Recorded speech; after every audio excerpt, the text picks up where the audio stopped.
This uniform civil code is nothing but an attempt to target one particular community. Every time an election comes, BJP has realized one thing, you need to have something as a punching bag, and that punching bag cannot be any other except the Muslims.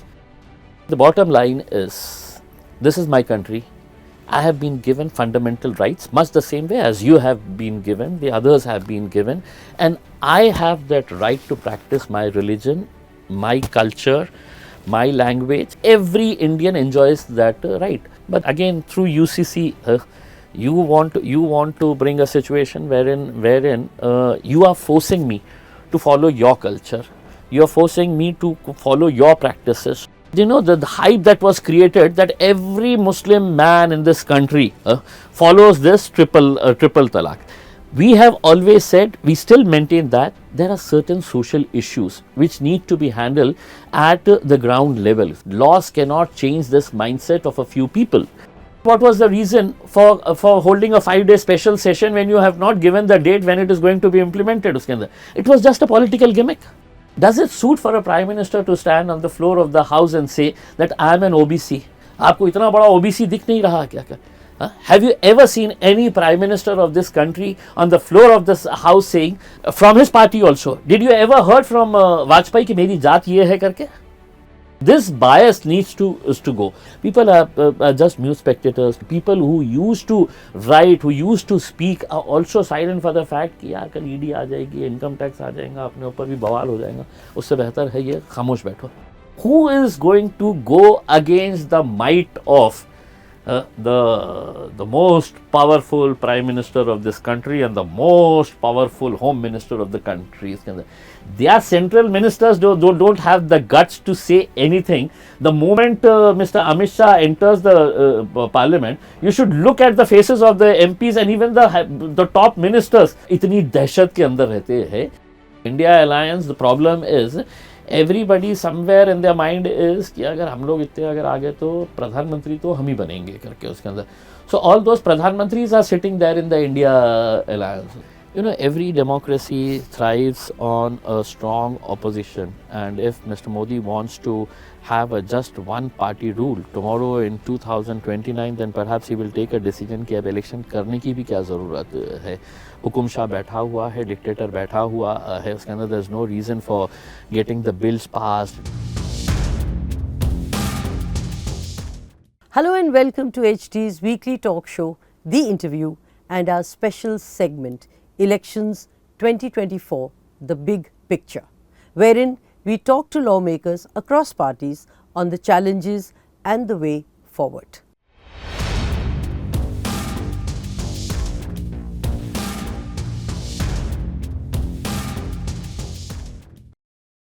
He positions himself as the Shah Rukh Khan of Aurangabad. That apart, his house is also named Mannat, like the famous actors.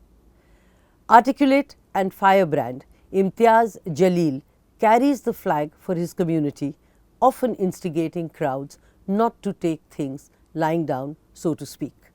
He was in the forefront to send back controversial writer Taslima Nasreen when she landed in Aurangabad. But none of the past this time around. Today, we discuss serious stuff: the controversial Uniform Civil Code, the state of the minorities, the BJP's game plan, and so on and so forth. Imtiaz Jaleel speaks to us on a range of issues and the stand of his party, the AIMIM, in this edition of The Interview. Imtiaz Jaleel is our guest in our special segment, Elections 2024, The Big Picture.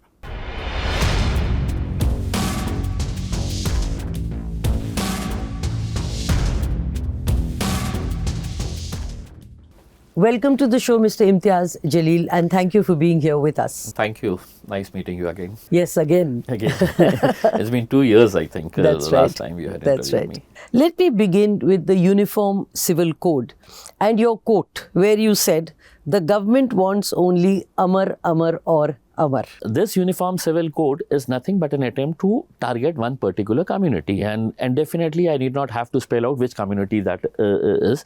Everybody knows by then. Basically, you know, every time an election comes, BJP has realized one thing, you need to have something as a punching bag, and that punching bag cannot be any other except the Muslims. So now you have one more election coming, and that's a very, very important election for the BJP and also for the country. If the country wants to survive, then this party needs to go. The bottom line is, this is my country. I have been given fundamental rights, much the same way as you have been given, the others have been given, and I have that right to practice my religion, my culture, my language. Every Indian enjoys that right. But again, through UCC, you want to bring a situation wherein you are forcing me to follow your culture. You are forcing me to follow your practices. Yes, we have objections. What about Amar or Amar? This country represents Amar also. This country represents Akbar also. And this country has Anthony also. Nice movie. And this actually is what India is all about. But then you want to exclude Akbar from it, you want to exclude Anthony from it, and you want this country to only have Amar and Amar. So the next movie which Mr. Narendra Modi is going to direct is not about Amar, Akbar, Anthony, because he doesn't like the two characters. He doesn't like Akbar also, and he doesn't like Anthony also. And so he'll make a film of Amar.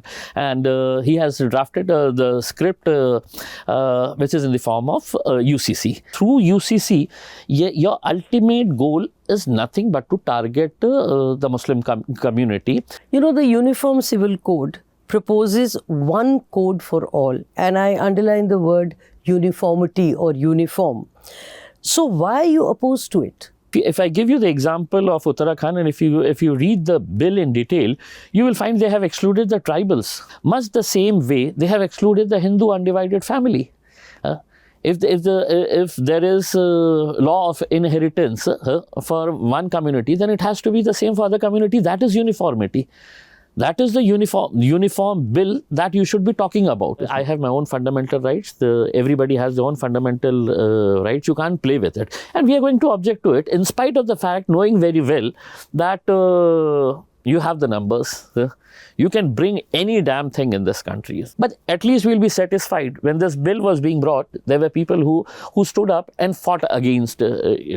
You know, the entire Lok Sabha was laughing at us when there were two MPs, me and my boss Asaduddin Owaisi, when we objected to the passing of the Women's Reservation Bill.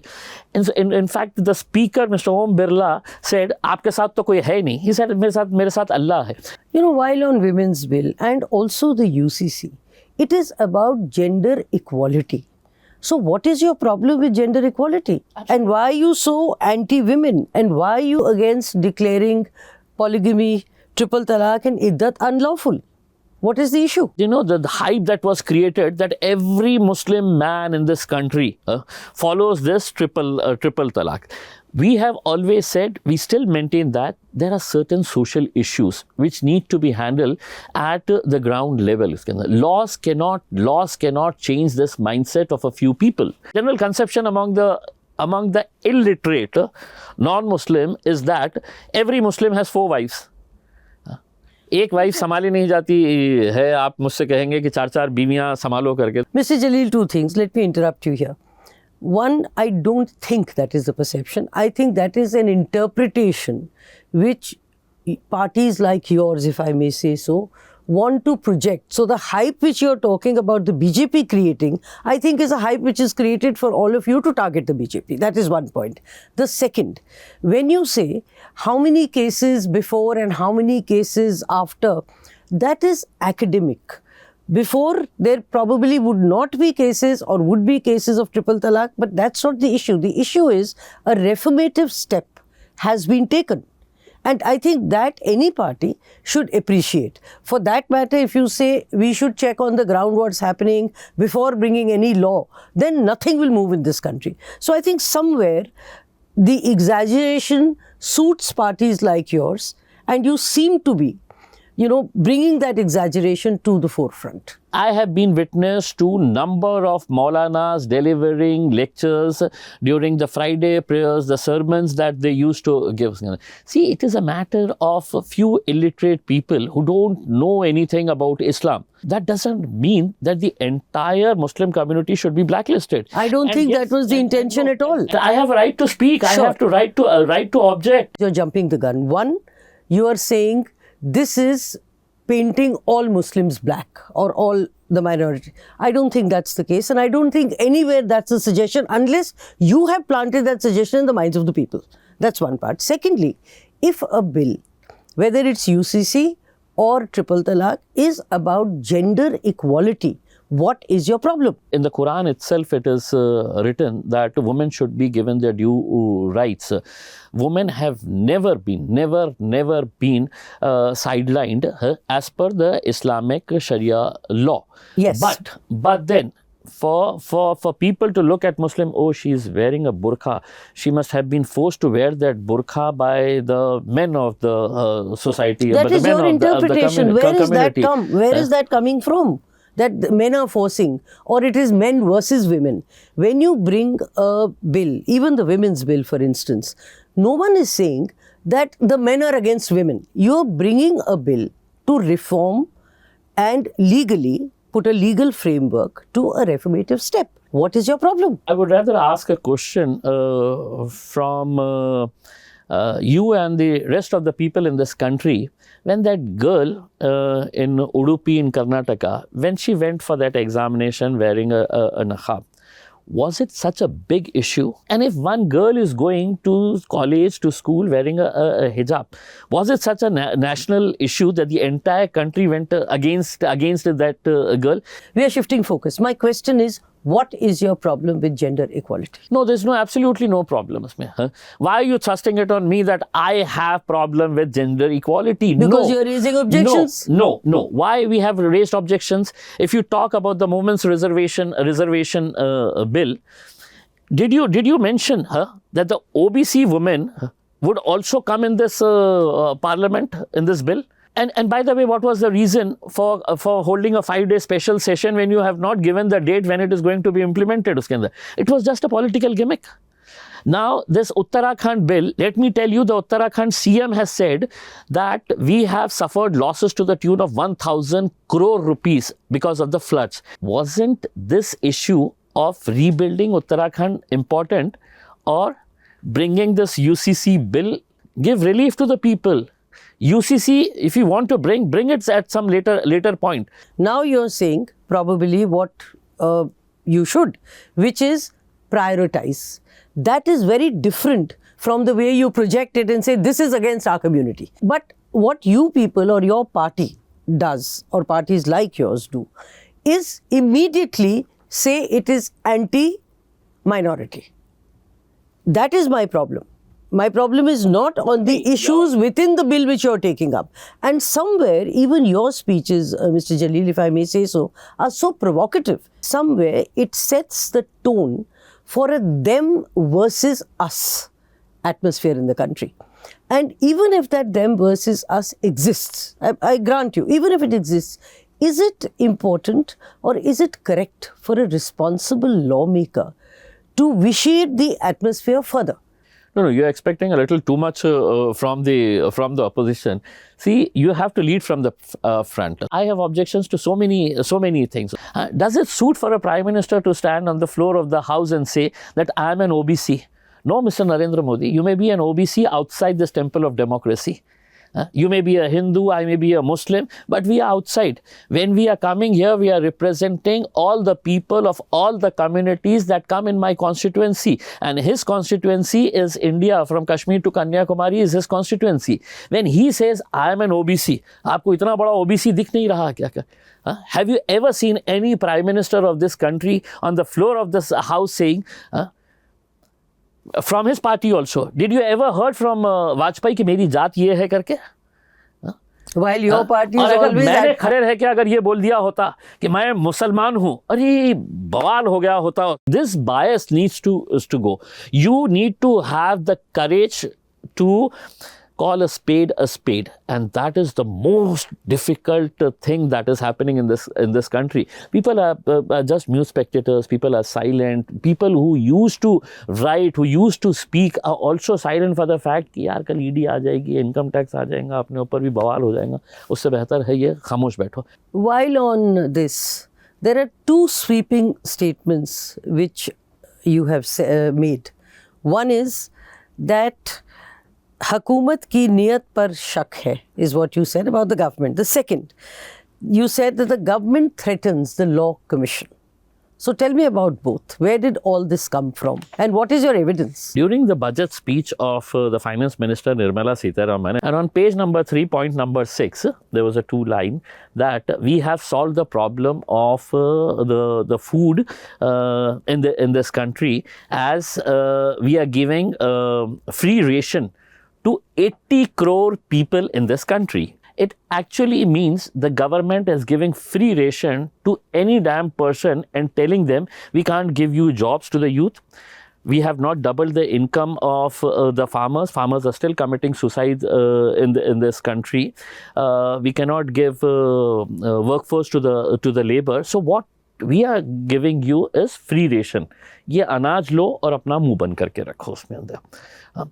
And then when you say we have constructed 3 crore houses, then I said मुझे आपकी नीयत के ऊपर शक हो रहा है, मुझे आपके आंकड़ों के ऊपर शक हो रहा है. I have a speech of Mr. Narendra Modi wherein he is saying in number of public meetings कि मार्च 2022 तक इस देश के अंदर हर बेघर को घर मिलेगा, और सिर्फ घर नहीं, घर में नल और नल में जल मिलेगा करके.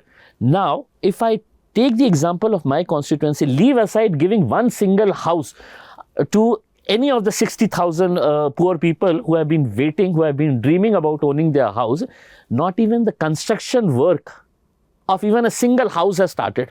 And when I am saying this on the floor of the house, I am saying it with full responsibility. It's not that I come from an opposition party.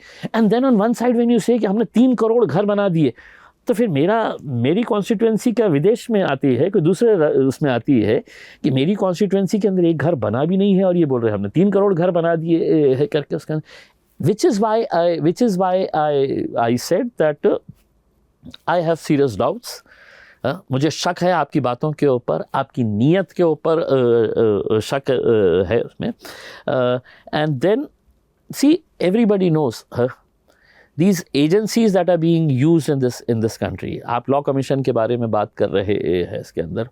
Who is going to go against the might of the most powerful prime minister of this country and the most powerful home minister of the country? Their central ministers don't have the guts to say anything.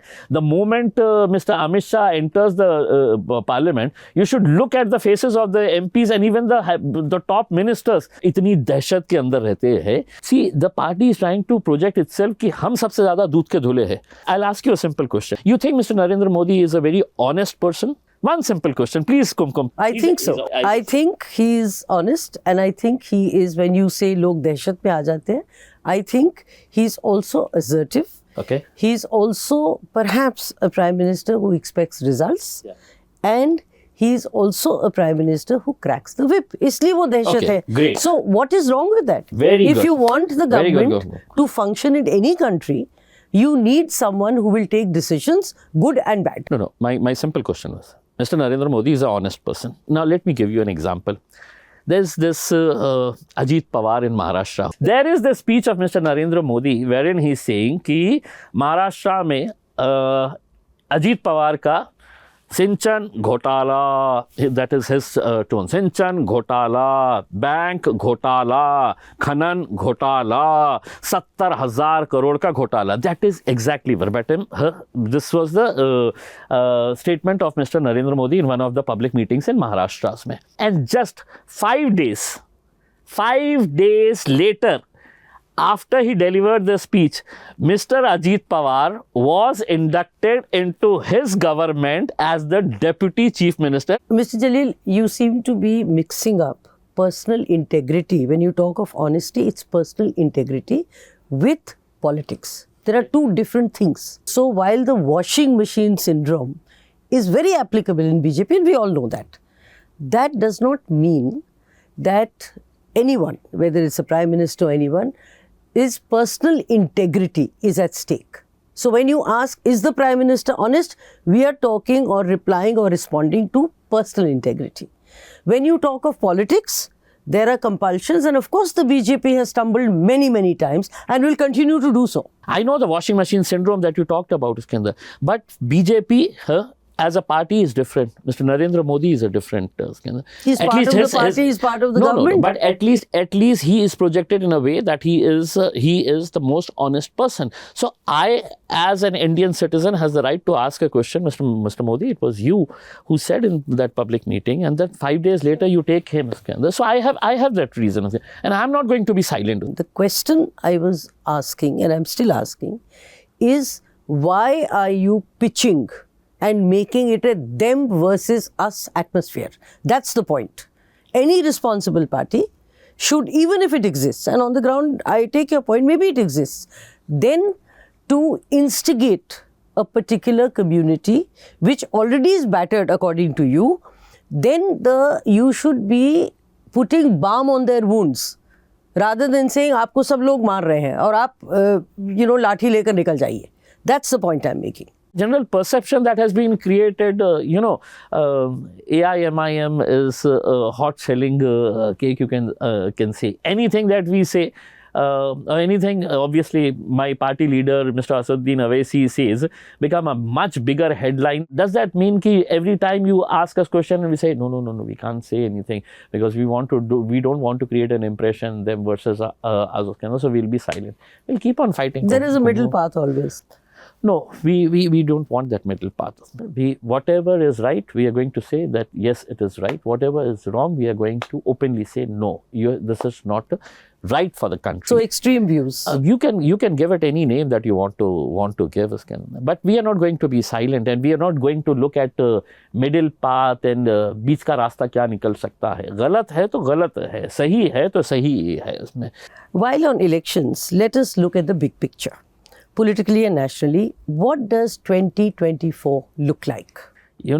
Whatever development this government must have done, or at least they claim to have done in the past 10 years, the biggest drawback or the biggest setback, the biggest loss for this country has been the communal divide which this government has created in this country. People will have to take a very sensible decision in 2024. We know for sure what are the issues that are going to be raked up in the next 2 months. And for any democracy, Kumkum, one party rule for so many years is not good for democracies. You need to have a very strong opposition also. It's very, very unfortunate, the oldest party, the Congress party, the condition in which that party now is. What are the reasons? We would have loved a strong opposition also be formidable enough to take on the BJP, which unfortunately we don't see as of now. We hope better sense prevails and all the like-minded parties come together and 2024 stake claim. So, while the BJP is doing its work of strengthening itself, the opposition to which you belong also seems to be torn apart. Yeah. And Mr. Owaisi himself has said, I would choke if I am part of the alliance. So, don't you think that when you're talking of a strong opposition, you should be a contributory factor and be the first or among the first to say, we want to be part of this alliance, while you're very happy or seem to be quite comfortable in being kept out or staying out? No. I, as the president of AIMIM in Maharashtra, I have made an open offer to the Congress and NCP saying that we need to defeat BJP in Maharashtra and we are ready for an alliance. Because every time, our party is targeted, they would not like to take us in their fold. But every time they lose, they want to pass the buck on somebody else. So they want a soft punching bag. We lost because of AIM. And when I said, I'm ready to come with you, they are silent. we have become untouchables for most of the political parties. They want the votes of the community, but they don't want a leadership to emerge. Definitely, we would have loved to if there was some clarity on how this alliance of IND-IA is going to take place. Holding meetings of top leaders in 5-10 different cities and conveying, see, we are all together, and just 2 days later somebody goes north, the other talks about south. So that is not going to work. India alliance, the problem is everybody somewhere in their mind is कि अगर हम लोग इतने अगर आगे तो प्रधानमंत्री तो हम ही बनेंगे करके उसके अंदर.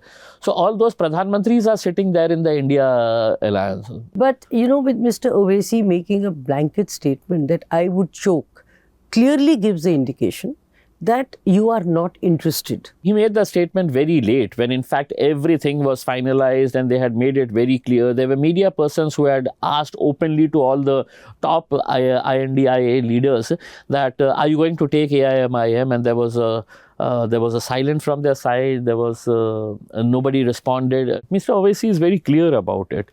कि आप अगर ये समझेंगे कि मैं आपके दरवाजे पे आके खड़े रहूँगा और बोलूँगा कि हमको भी ले ना करके, it's not going to happen that way. We know that there is a section of people who follow us, and perhaps it's a big section now. In almost every state we have a following, a base there. So if those political parties feel that we have some influence on some voters, then they should think about it, and don't expect Mr. Owaisi or Mr. Imtiaz Jaleel coming and standing at the door and saying कि साहब हमको भी ले लीजिए ना. No, it's not going to happen that way. So the impression I get is that one, it's an ego issue कि हम तो दरवाजे पे खड़े नहीं होंगे, but I don't think it has to come to that. Any talk, any alliance is always across the table.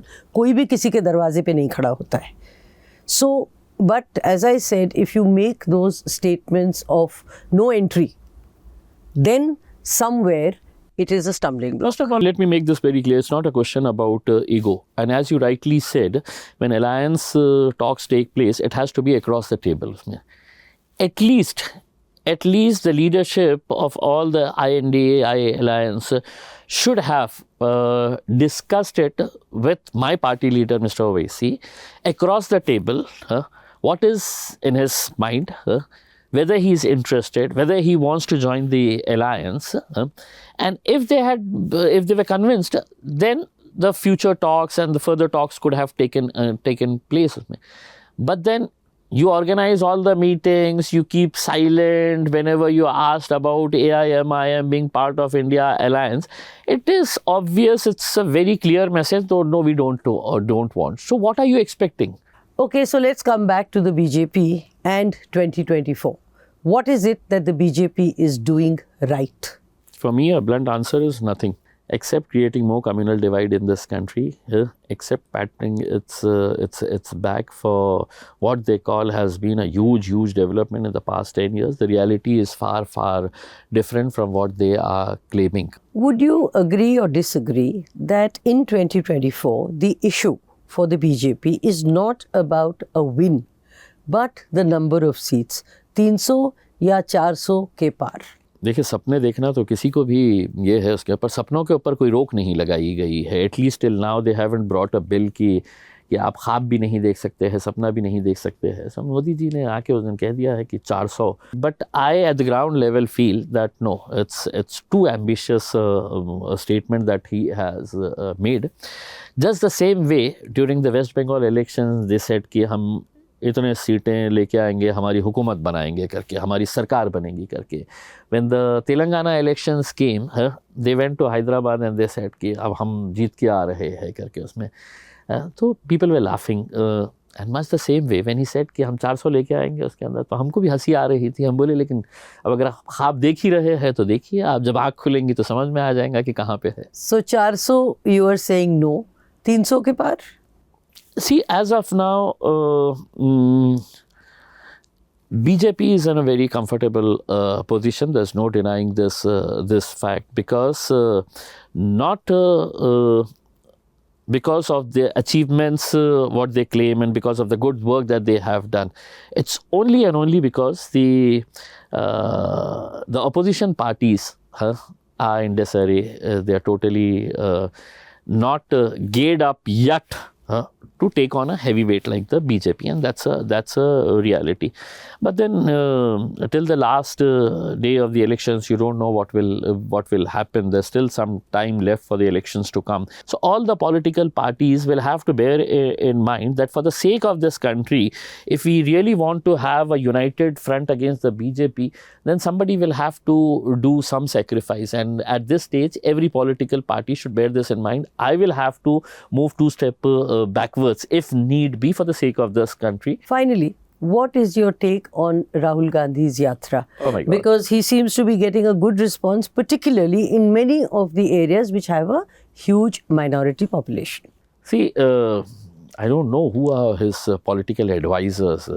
Lok Sabha का अधिवेशन चल रहा है और साहब बोल रहे हैं कि नहीं मैं पदयात्रा कर रहा हूँ. What about his getting a warm welcome and a good response? That should convert into votes. That should convert into votes.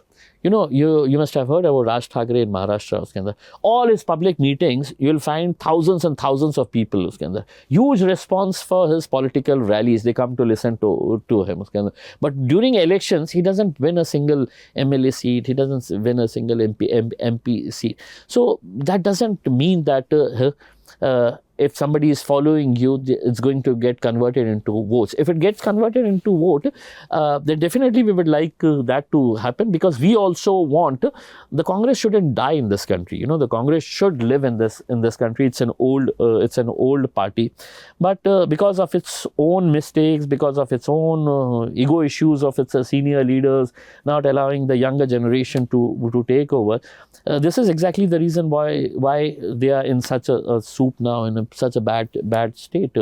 So there is truth in what Mamata Banerjee has said about इनको 40 seats भी नहीं मिलेंगी. Maybe this is our analysis also.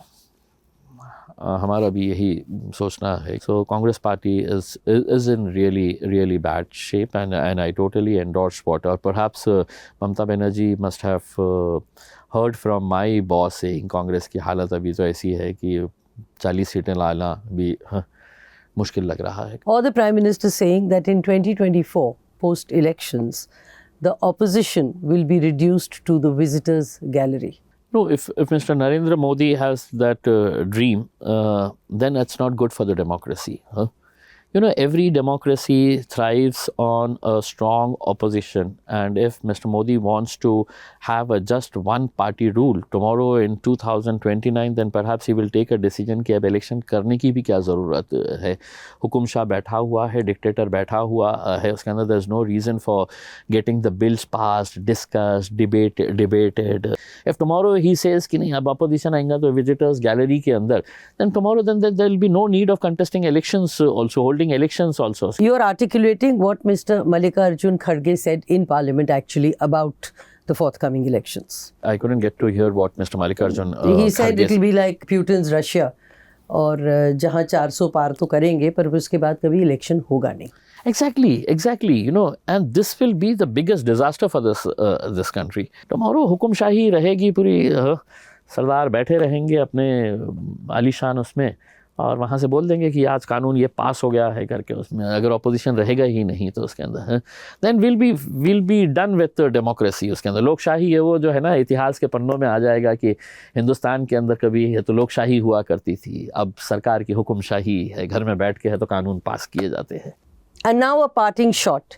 We started this interview talking about Hindi films, so I will also end in the same tone and tenor. Do you still see yourself as the Shah Rukh Khan of Aurangabad, or has the enthusiasm died down? नहीं. The last time when you interviewed me 2 years back, I had said मैं औरंगाबाद का शाहरुख खान हूँ करके उसके अंदर.